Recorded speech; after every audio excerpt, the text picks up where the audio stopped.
Welcome everybody to our event tonight. My name is Melanie Brooks and I am the audience coordinator at the Bangor Daily News. Thank you for joining us tonight to talk about best practices and emerging trends in marketing with Pulse Marketing Agency. If you are a current BDN subscriber, thank you so much for coming tonight.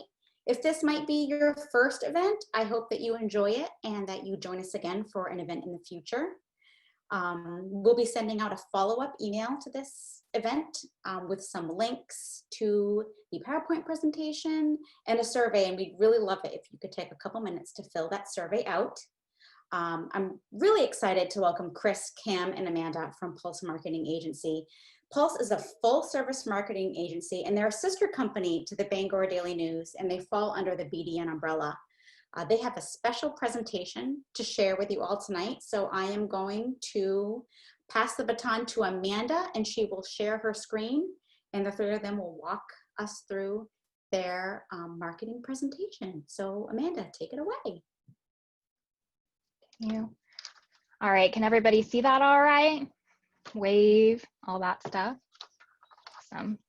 So I'm gonna hand it off to Chris. All right. So hi, I'm Chris. I'm a marketing manager at Pulse. I work with clients to explore solutions to the challenges they face and work with the team on the implementation side as well. So for me, I kind of do like a mix of project management and then working directly on campaigns with the other marketers and designers and our web designer. I've also got two dogs who might randomly make an appearance, so watch out for that. Very exciting. And then Amanda. Awesome. So here at Pulse, my title is Marketing and Design Specialist. I'm a little bit of a creative bug, I guess. I like to make pretty things, and my focus here is on creating content for like social media, blogs, graphic design, kind of all that fun stuff. I'm a proud county girl, and just gonna have a shout out to my parents who are supporting me on this call. So thanks, Mom and Dad. I also love dogs, Swedish fish, Pantone colors, and of course, Maine potatoes. So that's me. And Cam? Yeah, my name is Cam. I handle business development at Pulse. So that includes helping clients come up with some creative solutions for their marketing plans. Happy to be here. Okay. All right. So the core of this presentation is really about the marketing landscape in a post-corona world. Our goal here is to give you a quick overview of the ways that we see things and some of the strategies and tactics we think businesses should be thinking about right now. Afterwards, we'll open up things for questions, be able to kind of answer some of the specific questions you might have about the state of marketing and maybe your specific circumstances. So jumping into the presentation itself, it's obvious that a lot of things have changed for all of us over the last few months, but not necessarily in the same way for everyone or across the board. Things are new, things are different. Just finding basic goods has turned into scavenger hunt of sorts. For business, what we're going to be looking at is a completely new landscape here, and it's important to challenge our assumptions about the way things work and really rethink about what the most effective form of marketing is really going to be for your business. In this kind of landscape, we can't afford to sit back and let things pan out. We have to be actively problem solving and seeking out new opportunities. And it's really easy to see all the negative to the current health crisis and its effects on the economy and think that everything is much worse. But as a marketer or as a business owner, you really can't afford to see things that way. For whatever reason, things are just different. And the businesses that'll survive or even grow are the ones that can understand their markets and adapt the most effectively. So to this end, the core for us is really about understanding these three things you can see on our screen here. How has the reality of business changed for you? How do you reach your audience? And what changes do you need to make to adapt? We all have some commonalities here. So what we're going to do is give some headlines we think are going to be helpful to everyone. Next slide. So on a strategic level, these are the things that we think are going to be most important for everyone, basically. The first of these, and in my opinion, the most importantly, is to work on your digital presence. So this is basically everywhere that you're visible online. A good start is your website, but this really goes beyond just your website. It's anywhere you could expect to find your customers would be. A lot of businesses are going to want to talk or want to be on social media, and there are a lot of other places around the internet, like listing sites or your chamber sites. I think in somewhere in here we have a slide about listings and specifically about Google My Business. So this could be like chamber sites. I think Cam's going to talk about this later as well, but I can't tell you how many times I've personally tried over the last couple months to look up whether a business is open or serving takeout or whatever, and I can't find any information at all. If you aren't communicating with your customers, then how are they even going to know if they can do business with you? The next piece is around planning. So you've probably heard a million times by now that you need a marketing plan, and probably a lot of people have one, but this is really the time to be revising your marketing plan and seeing how it matches up with the world around you. There's no such thing as waiting out the pandemic, and we need to be realistic about our goals. And tying into this is the budget piece. So finances can be scary, but you really need to nail down your budget distribution because you need to know how much time and money you have to try new things. And fourth piece here is the tactics. So this is how you're specifically going to be answering these questions from earlier. How do you reach your audience, and what will it take for you to adapt? So the honest answer is that no one knows for your specific business, and you're going to have to find out. This is the time to be a scientist or a researcher, to try different things and to watch what other people are doing successfully. There's no shame in learning from people who are successful. And anyway, for kind of the rest of this presentation, we wanted to highlight a few specific tactics that we've seen that our clients have been successful with. So I'm going to turn it over to Cam, I think. Yeah. So if you go to the next slide. Okay, jumping in here, we have some tactics to consider when looking at, more recent digital trends and a more shift to focus, as Chris had mentioned. So online listings here is the first one.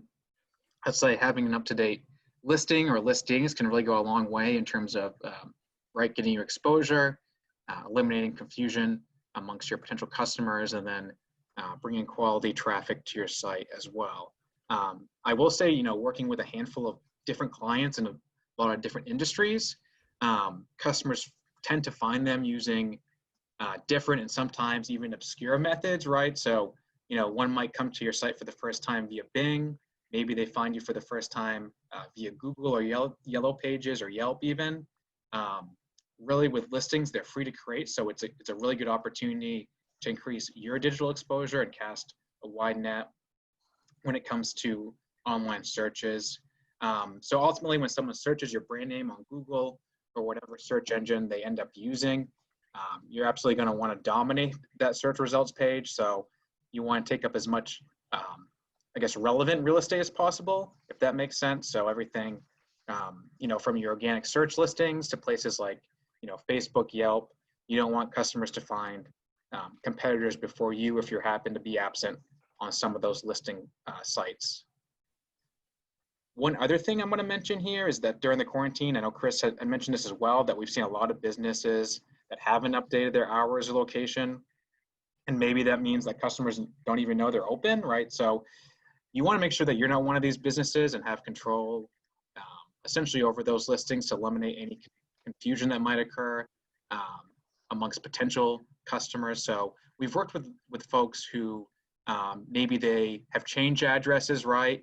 Or maybe they've moved, maybe they've changed their phone numbers. So that can lead to some customer confusion, especially when they haven't updated the listing. So I would say these, accidents are somewhat common. So don't just set and forget. Make sure you're going to keep an internal list of your listings that you're featured on. So when the time comes, you can update them. One other thing I will say here is that that if you don't have control of your current listings currently, maybe you created a bunch of years back. Maybe there was an old employee that helped you create them and they have ownership and they've since moved on. We actually have a software that we can identify those listings and bring them up to date. So that could be really helpful if that's something you're considering down the road. So next slide, please. Great words, Cam. So onto the social media side. We all know the importance of social media. We are still on it almost every day. And I know we've all continued to scroll through Instagram and Facebook. You name it. We know the audience is still online. And maybe even more so where there have been so many stay-at-home orders that, the people are still there, and we really need to be aware of these channels because they're going to build trust, empathy, community spirit and confidence, which for business in the long term is going to create customer loyalty. So it's, you know, more important than ever to have an active social media presence during this time, because this is your front line of interaction with your audience. And it's oftentimes the first place that they're going to look. Beside, if, like we said before, if somebody Googles you and they don't see what your updated hours are, their second place may be going on your Facebook page. So you also want to ensure that a listing is up to date for your customers. And you really need to recognize that, as we said, change has happened, but people are still using their social media. The biggest change is that the social media channels have become more of a shared experience for customers. And that's really where you need to pull your content and change some of your strategies. And what we've sort of noticed is what's worked best is these positive posts for businesses, things that show caring, show that you're transparent and honest with your customers. And that goes back to the shared experience of it all.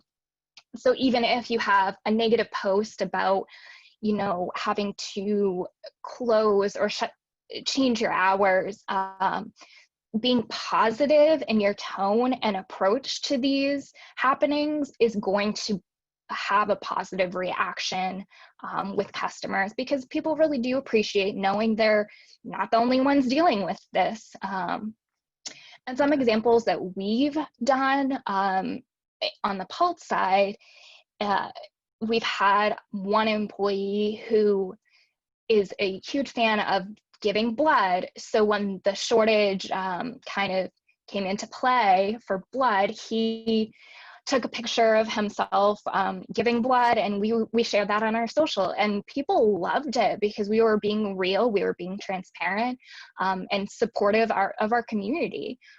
You know, we also shared local events that were happening, you know, food drives, anything that was helping and giving back to our community.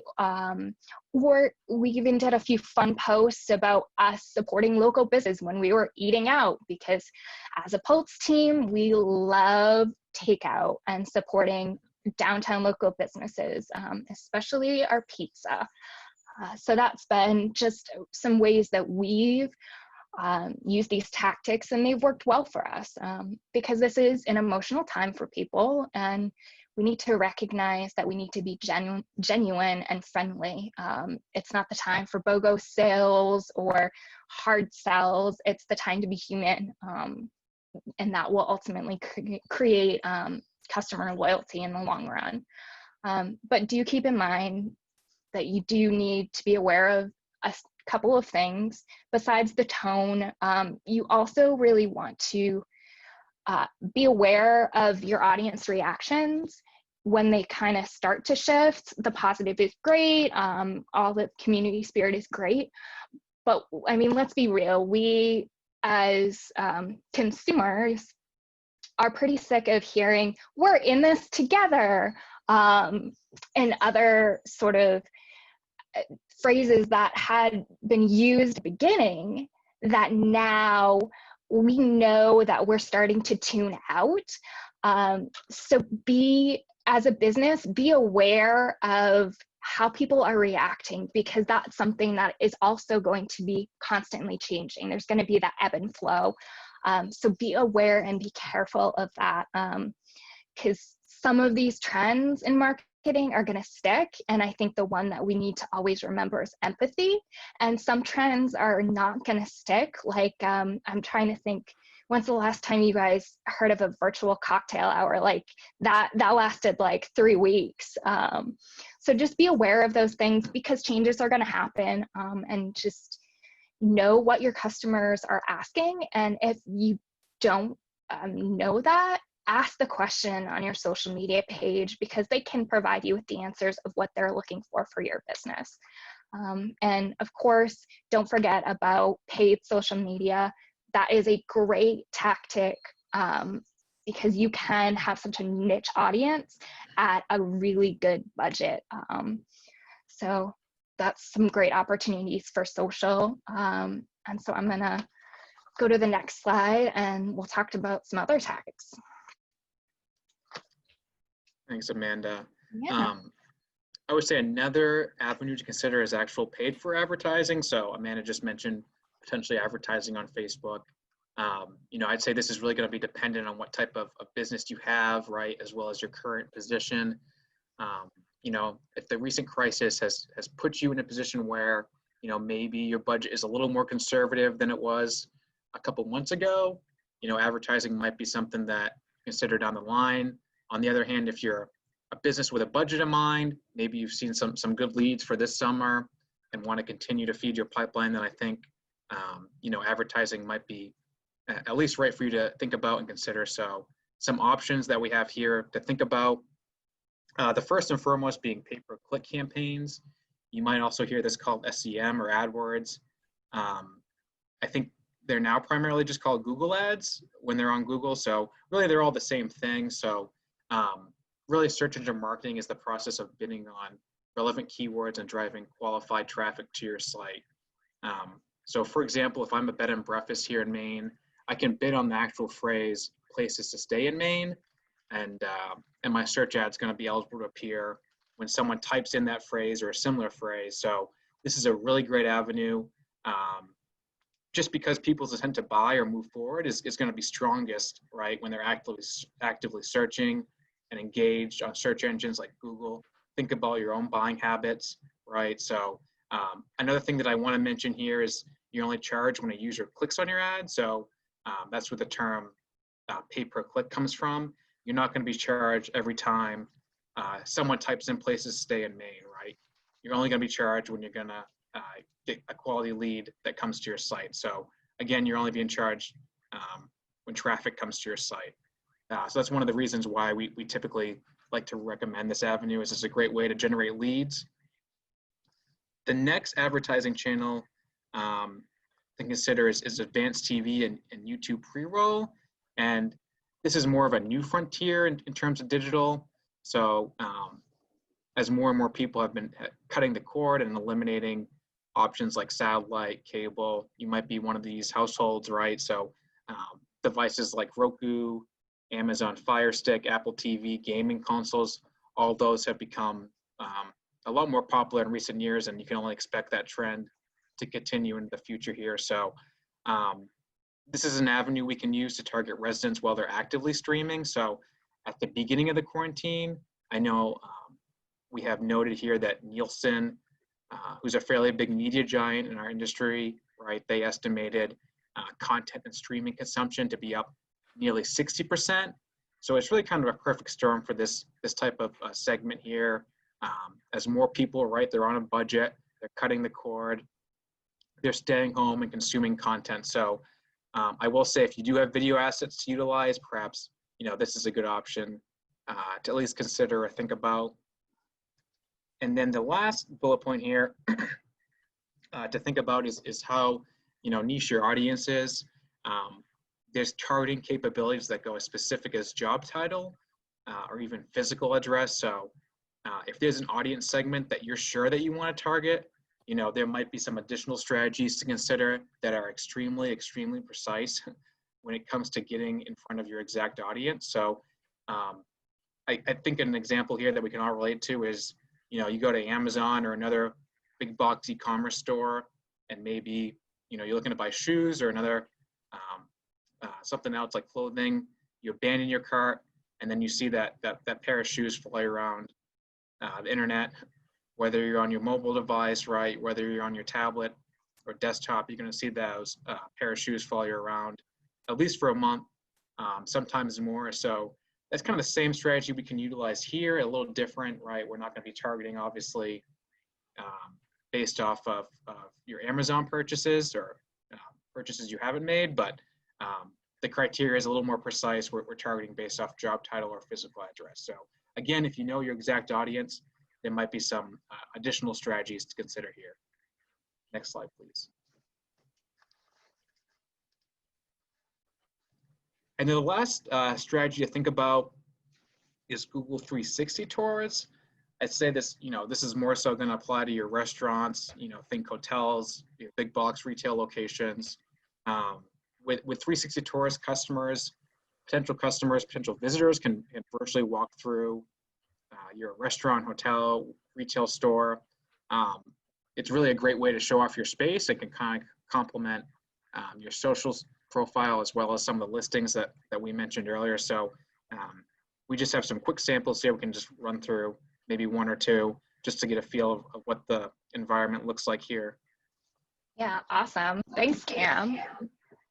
One of the things that we've sort of noticed, and I'll kind of go around one of these 360 tours and as I talk, but 360 tours are going to be great for businesses that have a strong location. That's the key here. I mean, as you can see, like these are beautiful places that really give a virtual experience.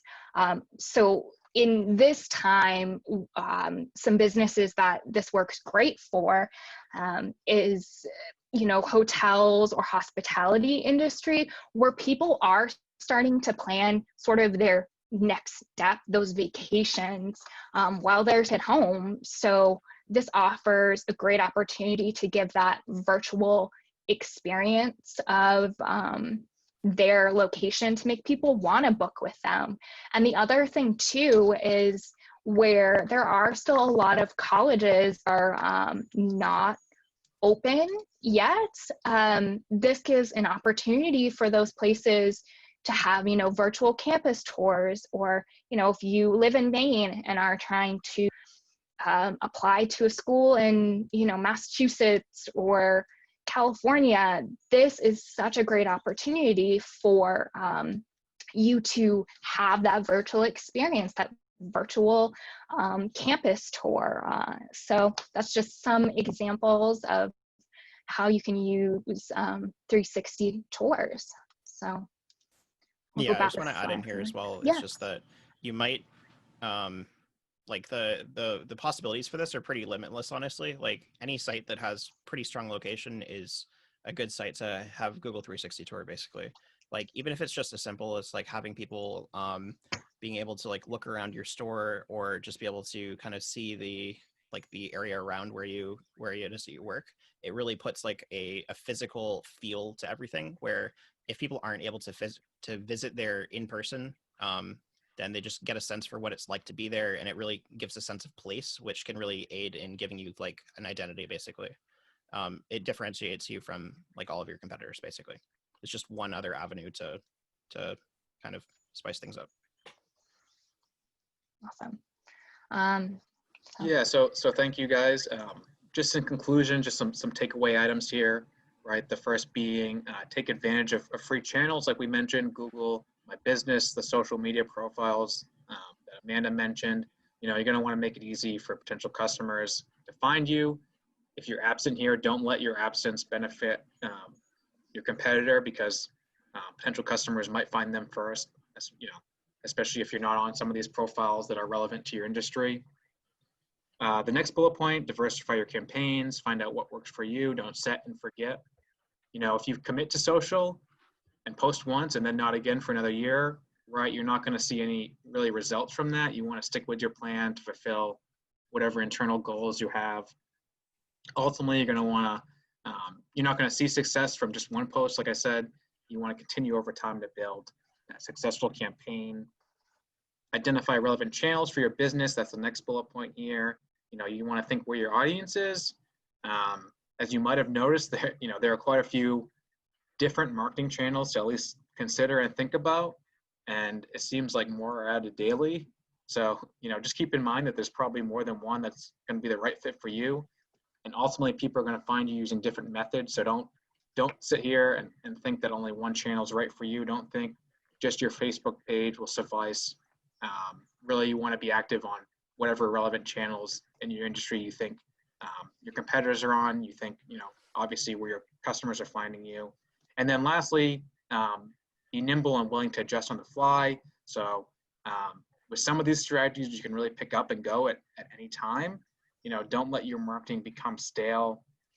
I know back in the days of cable, right, you'd see some really outdated commercials with outdated messaging and graphics. So this principle, I'd say, still holds true today, right? So even with some of these digital channels, right? So you're going to want to make sure you're updating marketing materials on a regular basis to stay relevant and engaging to your audience. So that's that slide. Okay, so we just have a couple resources we wanted to end with here. Basically, so we have the pulsecares.org site. This is a site that we've been kind of working on over the last couple of months. It's kind of our way of giving back to the community. So on there, you can find some free marketing resources that we've just kind of been creating and stockpiling over the last couple of months. If you go there, then you can just find stuff that's kind of relevant specifically to the current health crisis and some free resources that might be able to help you out. Then in addition to that, we have our regular blog over at pulsemarketingagency.com/blog. Just find it on our regular website. Newly updated, by the way. There's literally a couple hundred blogs in there and maybe more. And pretty much all of them are still relevant today. So if you're looking for any advice on a specific topic, then it's almost certainly in there, honestly. So I'd recommend looking for that if you are looking for any specific kind of marketing topics, you have any question, or you can always just reach out to us as well. We have our contact information down below. We're more than willing to answer any kind of questions that people have or help you through whatever. And also, we have this $1,000 BDN media credit as well. So let Cam talk about that. Yeah, so if you haven't tried digital, this is a good opportunity to get your feet wet, I guess. With this credit, you can utilize it really anytime in 2020 here. So it's a good opportunity to get exposure. I guess whoever wins, all we need to know is kind of what direction you want to go in terms of messaging and graphics, and we can take it from there. So a really good price here to get some exposure for your local business.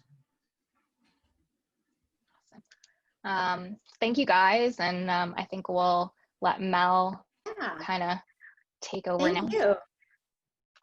You want to stop sharing your screen. Hello, everybody. Yeah. We had some questions come in that I'd love to get to, if you guys are ready. So Joe wants to know how the 360 works. Is it something that is it photography? Is it video? How is that put together? If someone could explain how that works.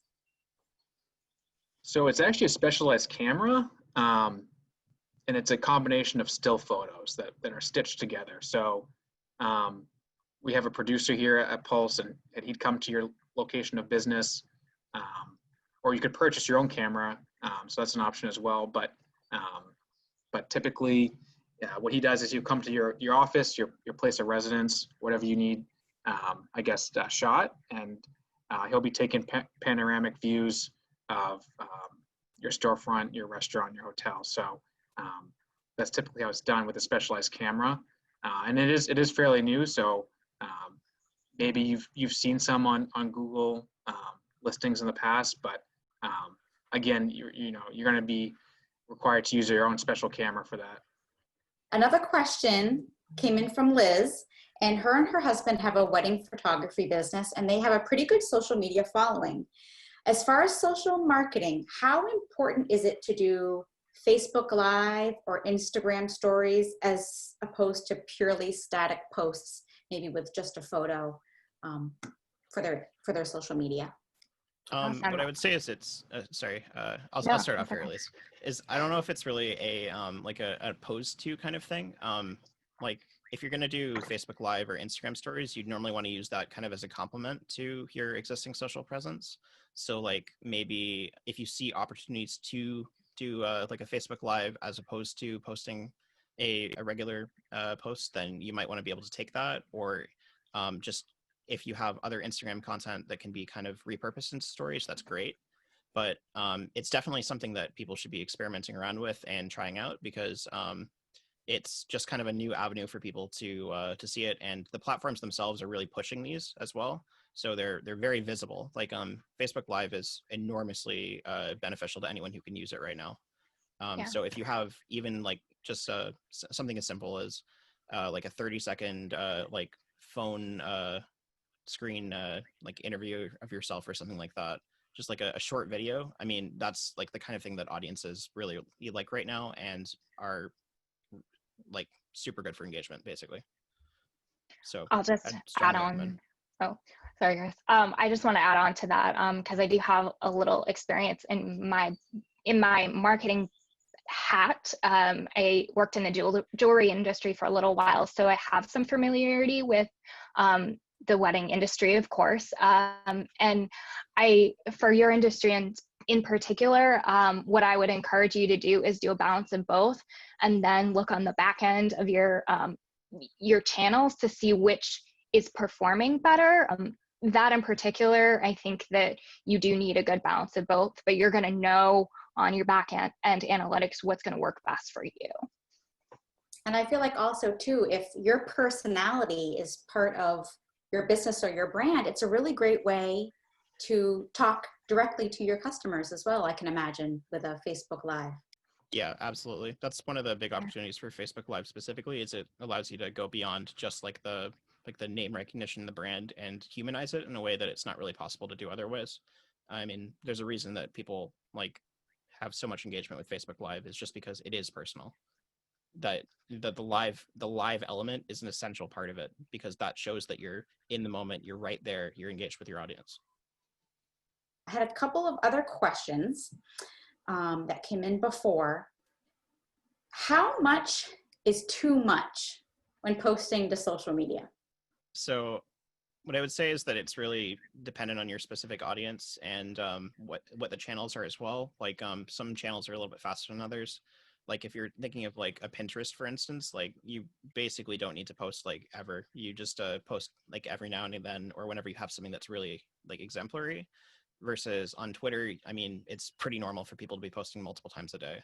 So what I would say is that you should focus not necessarily on the number of posts, but trying to have something good that you can say. You need to make your posts count and to make them all kind of worth it for your audience. Because if you don't have strong engagement in your posts, then your audience will tune out and you'll get less visibility than you ended up like missing out on, basically. So it's important to have quality over quantity, but that doesn't mean you can't be posting. Another question that we had coming in about social media was, social media can be very overwhelming. It's almost like there's so many things to choose from. I know me personally, I don't even do Twitter because I don't have the bandwidth to personally do Twitter. So if someone was going to be thinking about doing more with social media, are there like the top tier outlets that they absolutely should be on for their business? That's a great question. I definitely think Facebook on that one. Chris, do you agree with that? Yeah, I mean, I think Yeah. Facebook's kind of like a catch-all. Like basically Yeah. everyone can have a Facebook presence pretty effectively, but then like the kind of like the secondary channels are kind of up for the individual industry and how well you're going to use those platforms. So like if you have like a business that's really well suited to being on Instagram, like you have a lot of visuals, or you are just kind of like you're creating things that you can show off, then Instagram's obviously a great platform. Versus if you're just kind of a business that doesn't have that, then it's maybe not so great.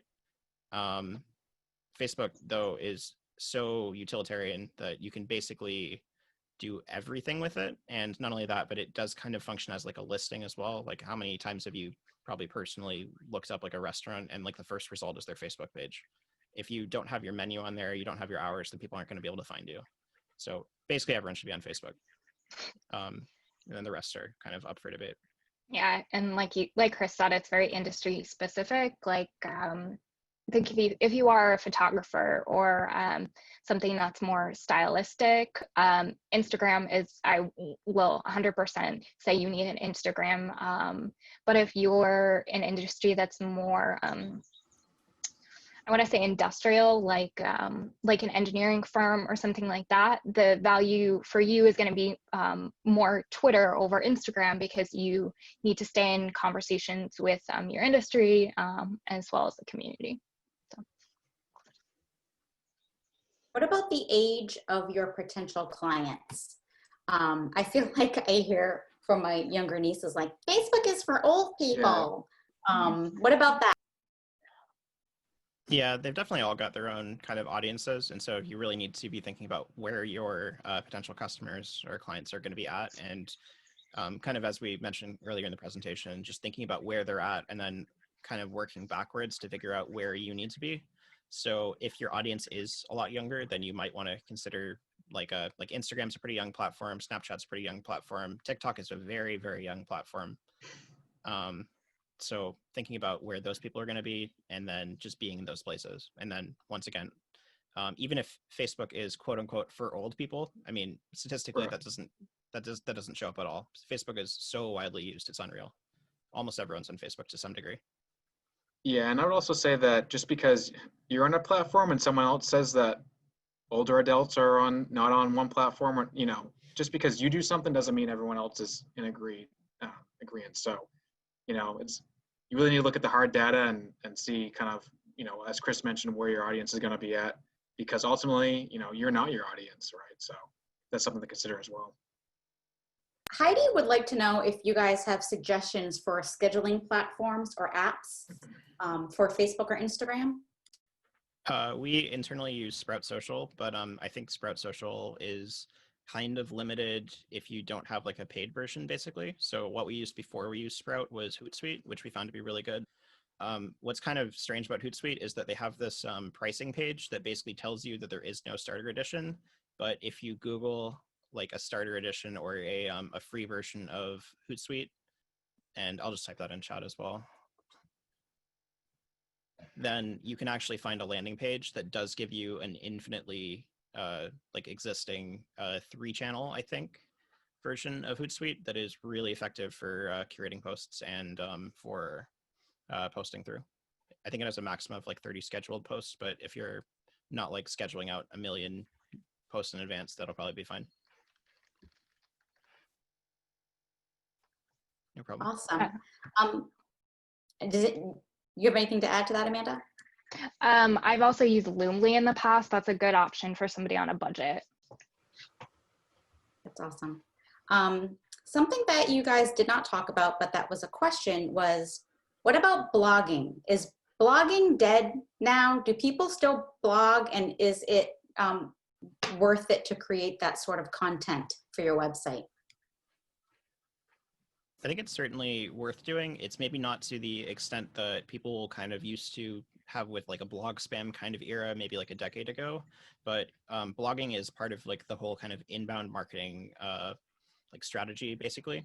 So at kind of a fundamental level, this is focused on trying to drive passive web traffic as opposed to through like paid advertising. So it can be like a really effective way to get people to find your site, specifically through basically like through effective search engine marketing, where, for instance, if someone is looking for this exact specific, like let's say they're looking for like dental products or something, if you write a blog about dental products, you're that much more likely to be found by those specific keywords that people are searching for those. So I wouldn't say that blogging should be like a very intensive part of your marketing strategy unless you are like a great writer and you have a lot of time, or you have a someone who's dedicated to like the content creation piece. But it is certainly worth having some of that, especially if it's something that allows you to communicate your brand voice or your kind of your whatever's unique about your business to your customers who might land on your site otherwise. I'm actually glad that you just said brand voice, because I'm wondering, a lot of people are told to create a voice for your company or your social media. What does that mean to create a voice, and how important is it, and how can someone share that voice?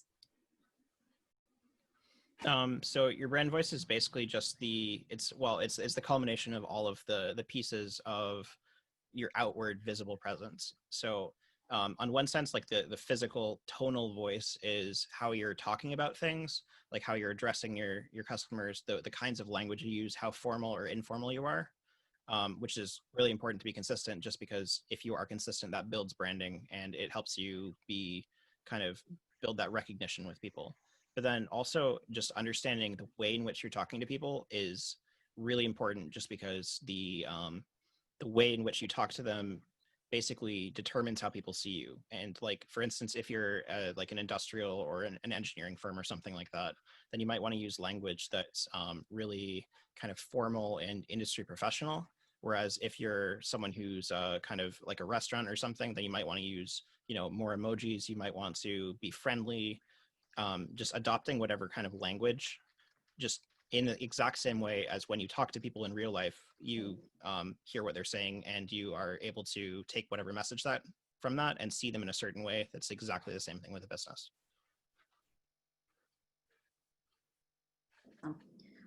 Is that usually part of somebody's marketing plan if they're putting that together?